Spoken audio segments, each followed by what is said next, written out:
Silent Hill F seems impossible to market. We've gone from all being delighted by the reveal trailer we saw from the first Silent Hill transmission all the way back in 2022, to being as divided as ever with all the gameplay reveals and the recent previews that we've seen since. On the one hand, we've got people praising this new outing, saying they're excited for something new in the series, all the way to people saying that Konami and Neobards are committing cardinal sins with the design decisions they've made for Silent Hill F. So what makes this game so difficult to sell right now? Well, I believe there's a few reasons here. For starters, and I hope we can all agree with this, but Silent Hill is a series known for its mysterious and deeply embedded lore. The atmosphere of being in a nightmarish dream state with character interactions that are as uncomfortable as they are intriguing. Combat was always there, but it was mostly just to break up the gameplay of running about investigating areas to solve puzzles. Which is why this new game has split the fanbase a little. Its heavy focus on tough melee combat, much akin to the Souls-like genre, and to think y'all went crazy in the comments on my previous video when I said that, it really is a departure from what longtime fans would expect from a Silent Hill game. But that doesn't automatically make it a negative thing though. Because the previewers, however, seem to universally love what they've seen and played so far in their roughly 5 hours hands-on. Which, given that Okamoto-san says the game runs for about 13 hours for a first playthrough, the previewers have played almost half of the game. Now that is a fair bit for a preview, I would say.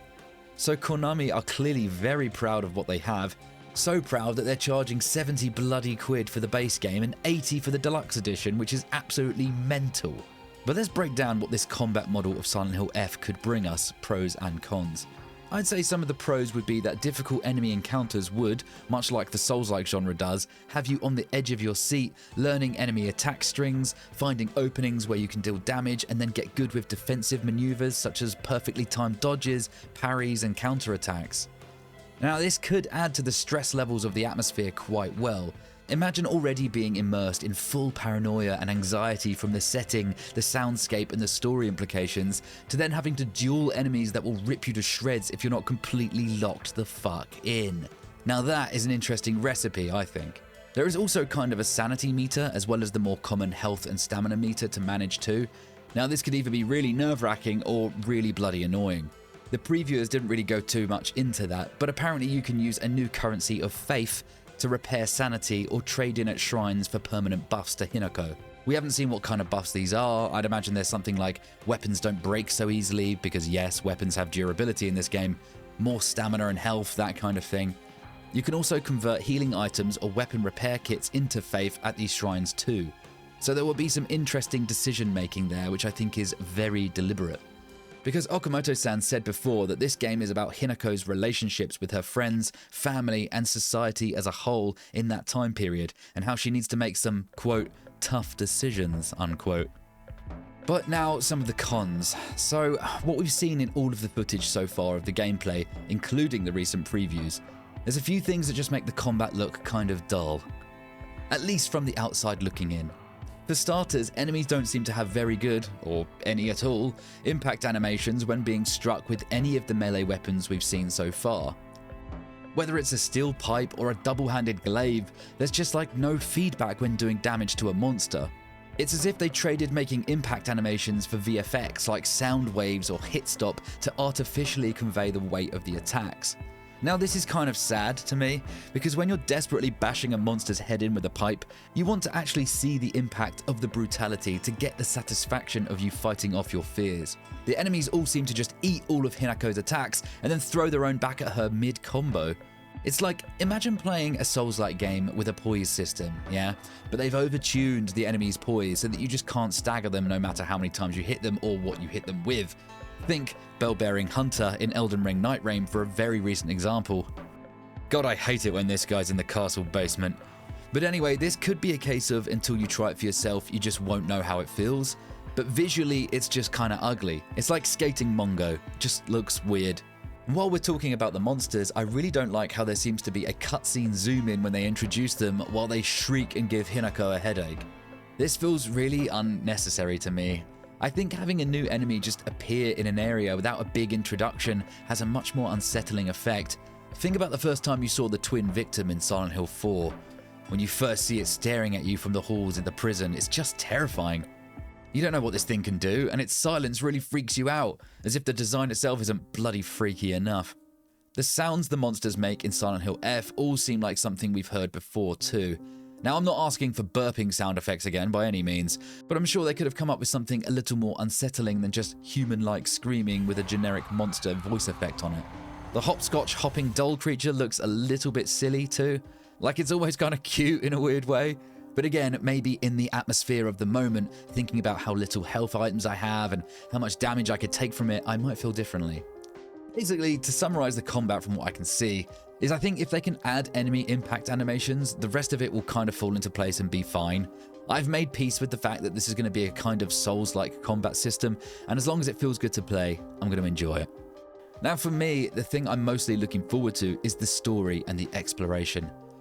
There's a few clips that give you that rug pull feeling that Silent Hill is so good at doing. In this case, Hinako is talking to one of her friends while everything feels normal, and then suddenly she calls Hinako a traitor right before running off, and Hinako's kind of like, yeah, I'll see you in a bit, wait, what? This kind of thing is really intriguing. What has Hinako done? Is she not as innocent as she seems? I hope we're not getting into the rehashing Silent Hill 2 territory again though. Like, oh, it turns out that Hinako is actually a massive twat, and you don't get to figure that out until right at the end of the game. Congrats, eat a dick, roll credits. But a Silent Hill story is quite tough to market, I'd say. Like, you want to show some of these intriguing moments, but you also don't want to give away too much in the trailers or previews. So all the clips we're being shown are completely out of context to us, and that might be the reason why some fans are just not vibing with the game so far. But if we do a quick temperature check on X in the comments of their latest post for Silent Hill F, we can find a lot of positivity here. There's a few negative ones in there, but it's mostly people glazing and gushing. So maybe this title will cast a more broader net than the previous games, who really knows? We could be recruiting a lot of new fans to the series with this one. The fact that it's not Silent Hill 5 and it's completely its own thing will help with that too. No one feels good about hopping onto a numbered franchise when they haven't played any of the previous entries. But they do, I think, need to revise the price of the game. They're going to turn a lot of people off with that. The graphics look really striking, and although the footage we've seen from recent previews seems to be B-roll provided by Neobards and Konami, so we're only seeing exactly what they want us to see, the performance looks really smooth. But again, it looks like we're getting 30 FPS cutscenes like the Silent Hill 2 remake, and this was one of the things I hated about that game. I love the game overall, don't get me wrong, but the feeling of going from over 100 FPS in the gameplay to 30 in the cutscenes just looks and feels bad. Movies are mostly filmed at a crisp 24 FPS to give it that cinematic feel and avoid things like the soap opera effect, whereby everything is so smooth and realistic looking that it takes away the artistic edge that they might be trying to achieve. But this is a video game, and the gameplay is running at 60 on console, or on PC way over 100 FPS, but the cutscenes run at 30? Like, come on, give us the choice to unlock the frame rate on the cutscenes, please, Konami. At least on the PC version, sir. It's not a deal breaker or anything, but it's just another little speed bump of annoyance. So this game is pretty difficult to market, but it is attracting a different kind of audience by the looks of the comment sections on any footage about it.